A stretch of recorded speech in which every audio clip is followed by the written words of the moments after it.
Bonjour et bienvenue dans Cap sur la semaine, le rendez-vous hebdomadaire Waldata du lundi. Je suis Victoire et ce rendez-vous est l'occasion idéale de faire un point sur les dernières actualités et les analyses de Wallmaster AI. Au programme du jour, nous ferons tout d'abord un point sur le CAC 40, nous verrons l'analyse d'une valeur détectée par le Wallmaster AI, article du blog, le point AT et enfin nous ferons un rappel des événements à venir. Avant tout, commençons par faire un point sur le CAC 40 qui a ouvert ce lundi 25 mai à la hausse avec 8185,44 points. Voici une valeur analysée par le Wallmaster AI, logiciel d'aide à la décision. Il analyse les marchés en continu et affiche sur vos graphiques les zones clés grâce à ses AT experts. Ces dernières sont des méthodes prêtes à l'emploi qui reprennent les plus grands concepts de l'analyse technique automatiquement pour vous. Aujourd'hui, nous allons parler de la valeur Altarea. L'objectif à 50% sur les retracements de Fibonacci est bientôt atteint sur cette valeur en unité de temps 1 jour avec plus 8% de performance depuis le début du signal. Nous avons pu constater notamment plusieurs signaux techniques haussiers de retournement de tendance avec une divergence sur le momentum détectée le 19 mai 2026. La méthode ACD a détecté une figure harmonique haussière AB égale CD, renforçant la dynamique globale également le 18 mai 2026. Nous avons également eu la détection d'un swing haussier sur la méthode Ikinashi.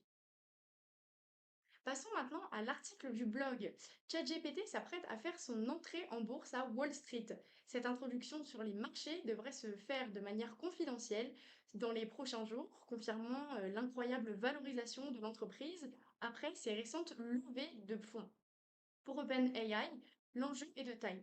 Lever de nouveaux capitaux pour financer ses besoins gigantesques en technologie, notamment pour payer la puissance de calcul et les serveurs nécessaires au développement de l'intelligence artificielle. Le feu vert est d'autant plus d'actualité que l'entreprise vient de remporter son procès face à Elon Musk. La justice a rejeté les accusations du milliardaire, écartant le dernier gros obstacle qui aurait pu bloquer cette arrivée en bourse. Aujourd'hui, au niveau du point AT, il va être question de l'indicateur Sinwave. Tout d'abord, qu'est-ce que c'est? Eh bien, le Sinwave cycle ou Sinwave indicateur est un indicateur d'analyse technique qui sert surtout à repérer les cycles du marché, les moments où un marché passe d'une phase haussière à une phase baissière et inversement.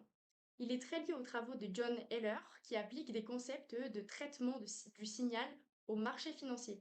Il repose sur la différence entre deux moyennes mobiles, ce qui permet d'évaluer la dynamique du marché.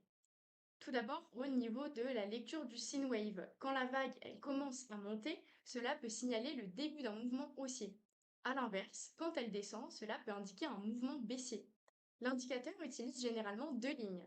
Lorsqu'elles se croisent, cela donne des indicateurs d'achat ou de vente potentielle. Au niveau de la configuration idéale des cycles, le sine-wave cycle est surtout utile pour détecter les retournements et améliorer le timing d'entrée ou de sortie d'un trade. Il fonctionne mieux dans des marchés qui bougent par vagues régulières plutôt que dans des tendances très fortes. Il y a une information très importante à retenir. Le sine-wave cycle est un indicateur clé utilisé dans la méthode SDC, donc la stratégie des cycles du One Master AI. Cette stratégie permet de détecter les cycles et assurer ses gains avec un rapport de performance explicite. Faisons maintenant un rappel des événements à venir. Comme chaque mardi, retrouvez Seb à 10h sur la chaîne YouTube de Waldata. Il reviendra sur les valeurs du jour de façon simple et facile à suivre. Et ce live, c'est l'équivalent d'une mini-formation gratuite, alors profitez-en. Jeudi à 17h30, retrouvez Tony en live et découvrez comment optimiser vos performances avec la méthode SDC, notamment en anticipant l'évolution des cycles boursiers. Lors de ce direct, Tony vous présentera concrètement comment la méthode AT Expert Stratégie des cycles détecte la synchronisation des cycles de marché avec des exemples clairs, réels et des analyses détaillées. L'objectif ici, c'est de vous montrer comment cette approche structurée permet de valider les meilleures tendances en identifiant les opportunités les plus pertinentes et en renforçant la qualité de vos prises de décision. Merci à toutes et à tous d'avoir visionné Cap sur la semaine. Rendez-vous lundi prochain pour un nouveau point sur les marchés. Abonnez-vous à notre chaîne YouTube pour ne rien manquer de nos vidéos et de nos lives et retrouvez toute l'actualité Waldata sur waldata.fr.